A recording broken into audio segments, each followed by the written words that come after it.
So last week, I got married. I've been with my now wife for 10 years. And on our 10th anniversary, we finally tied the knot. We are officially husband and wife. And I feel like once more in my relationship, I am learning anew this lesson that I've learned every time we decided to take the next step in our relationship. I feel like I'm learning again how much commitment and devotion are lived and embodied choices in a relationship.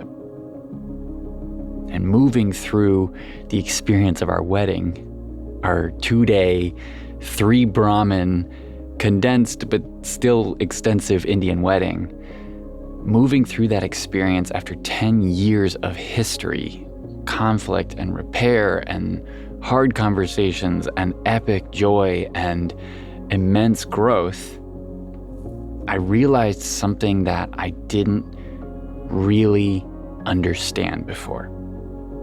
And it's that one of the most powerful forces to keep a relationship's spark alive, through the living and breathing ebb and flow of love, is not about novelty and newness.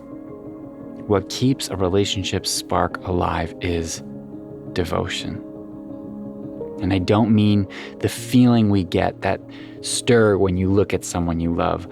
I mean the practices, the trench work, the choice of devotion. The moments of choosing honesty over comfort, choosing repair over distance, and presence over autopilot. These choices build our internal architecture in our relationships. And it's not magic. It's practice and it's intention. And the way of going about this, which I'm going to get into later in the episode, has created a kindling in our relationship that keeps the flame of attraction and desire alive and renewing all the time, even after a decade of being together, especially now that we're married.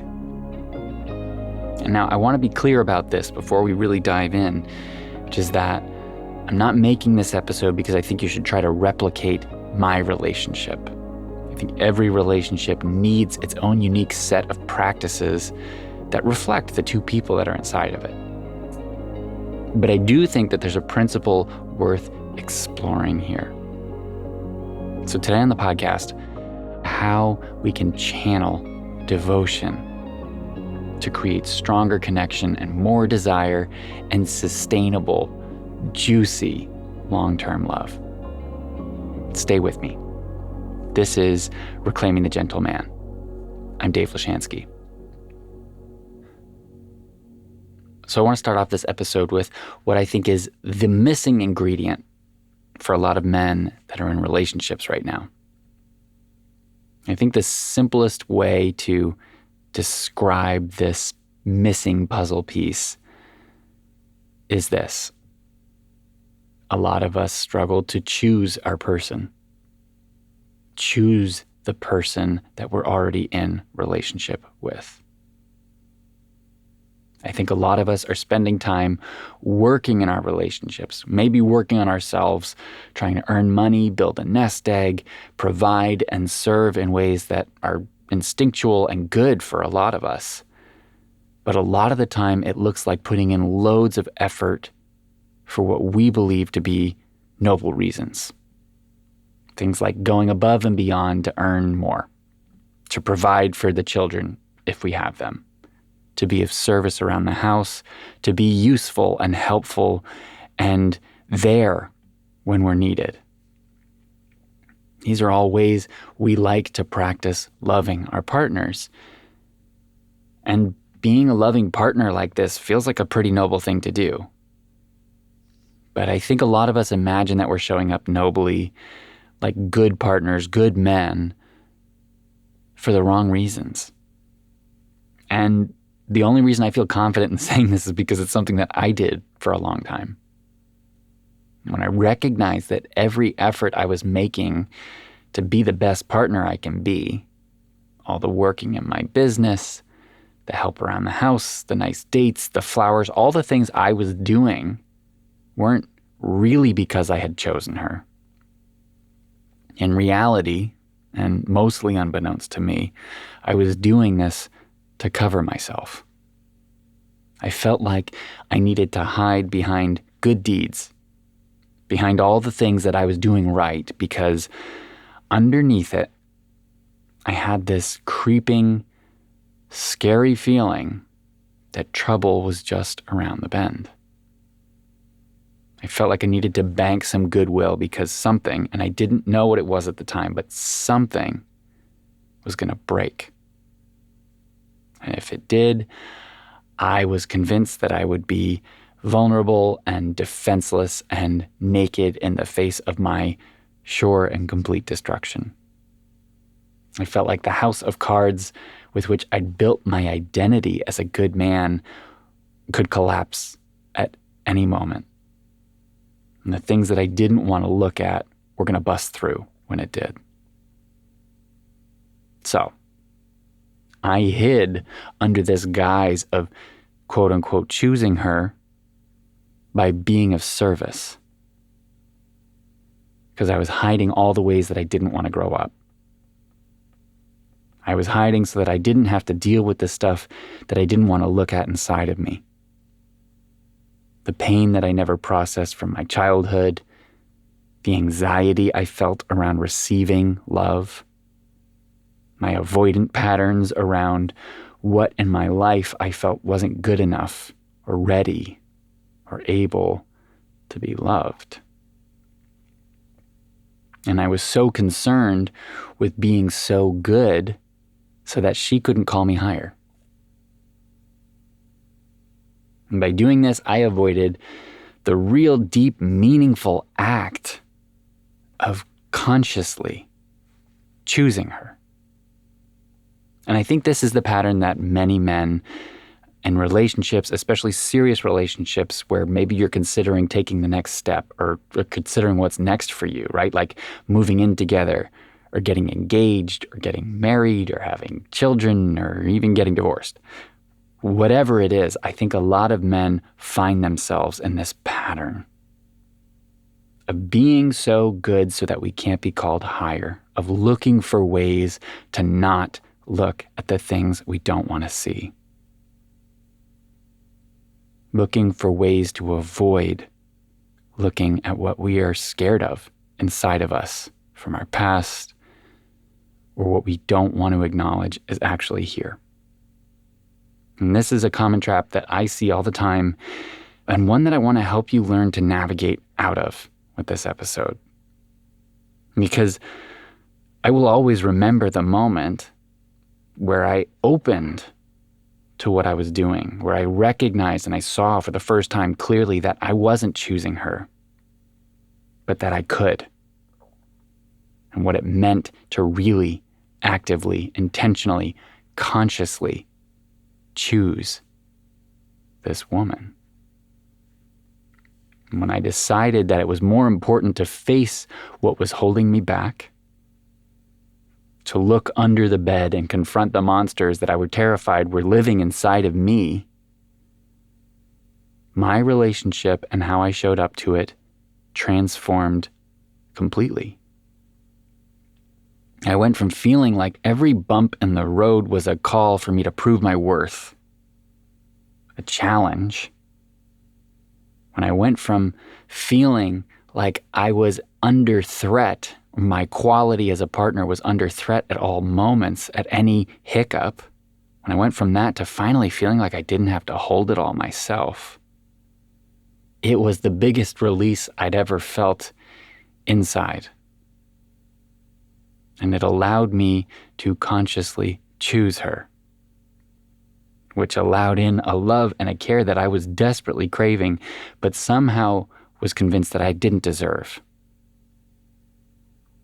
And for her, she went from feeling like she didn't know how to love me to getting to learn what it means to love me.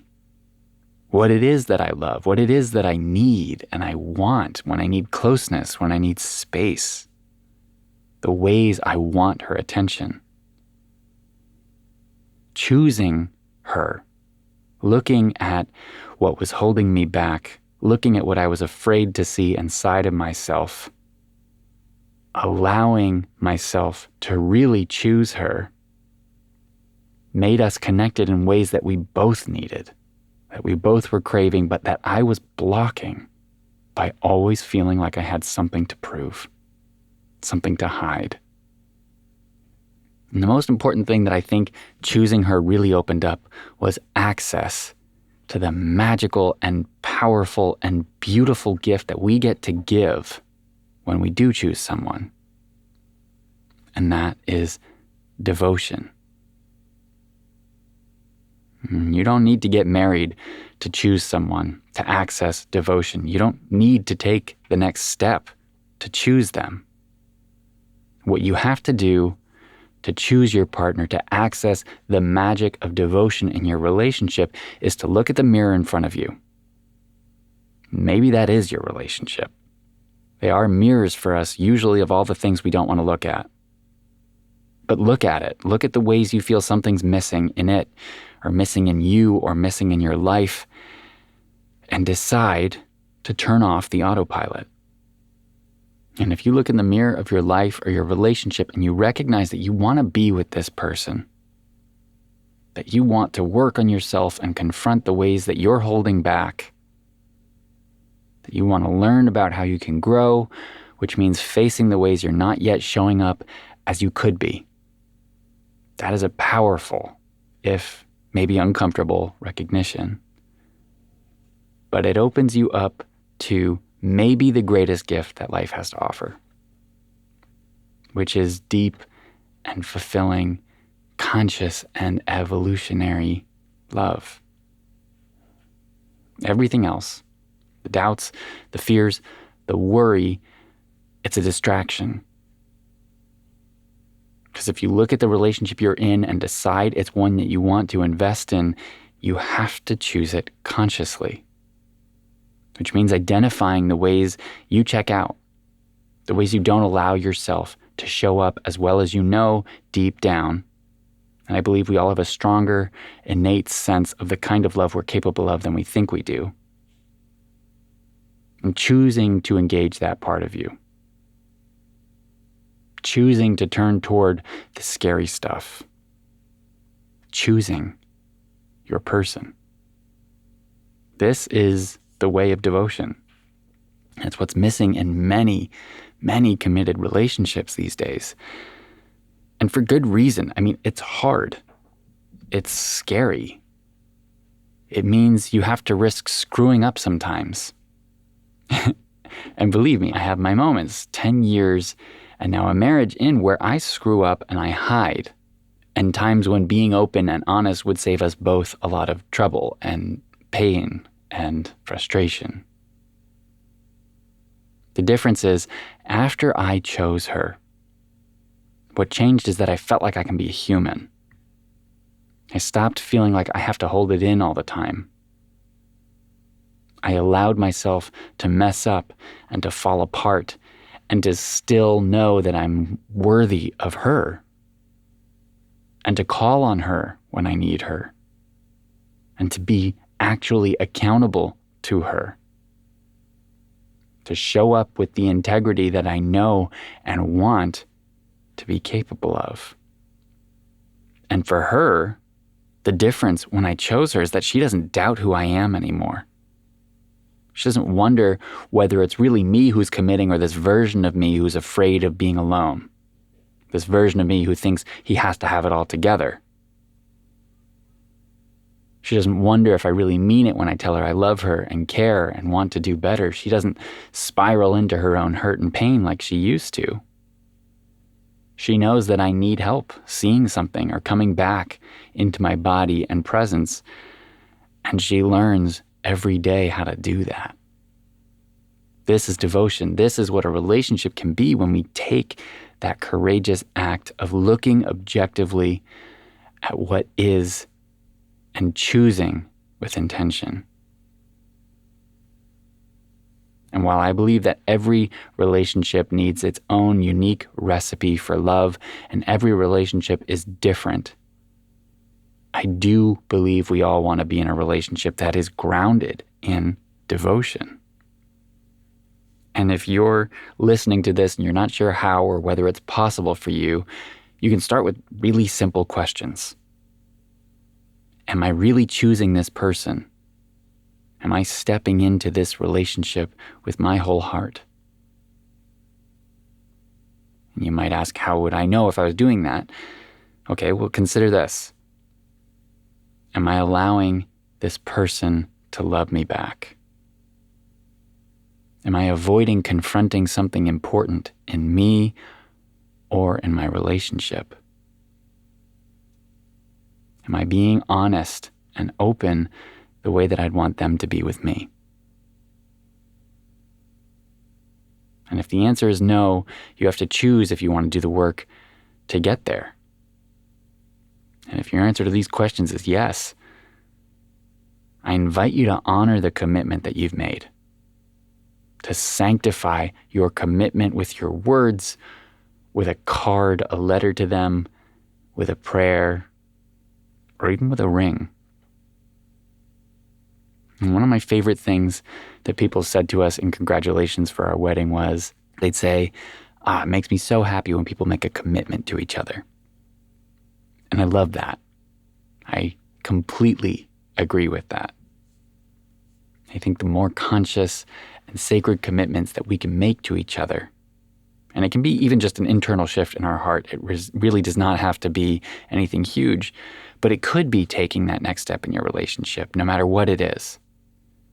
But committing, choosing the way of devotion, is something that I think invariably makes the world a better place. So think about it. What could that look like for you? Thank you for listening to this episode of Reclaiming the Gentleman. I will be sharing more details from our wedding, more of the learnings, more of the joys, more of the awesome stuff, like the weirdest and absolute best bachelor party that I had the night before festivities began, and why I'd recommend that every man do something similar in these upcoming episodes. If you want to stay connected with me and join my upcoming next offering of the Letting Love In workshop, where we're going to dive into some of these very same concepts from this episode, where we can build the practical awareness to really consciously choose and love ourselves and our partners with intention and clarity, to step off the autopilot train and to really allow ourselves to show up to life and our relationships, to choose it so that we can access the good stuff.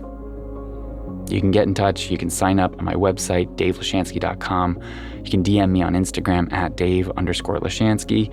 You will see some awesome wedding photos coming there soon. As always, this episode was produced by me through my podcast production company, David Benjamin Sound. You can learn more about podcasting for you or your business at davidbenjaminsound.com. Please feel free to comment on Spotify if you have thoughts or questions about this episode. And as always, thank you for your time and your ears. It means a lot to me that you are listening. I'll be back in a week.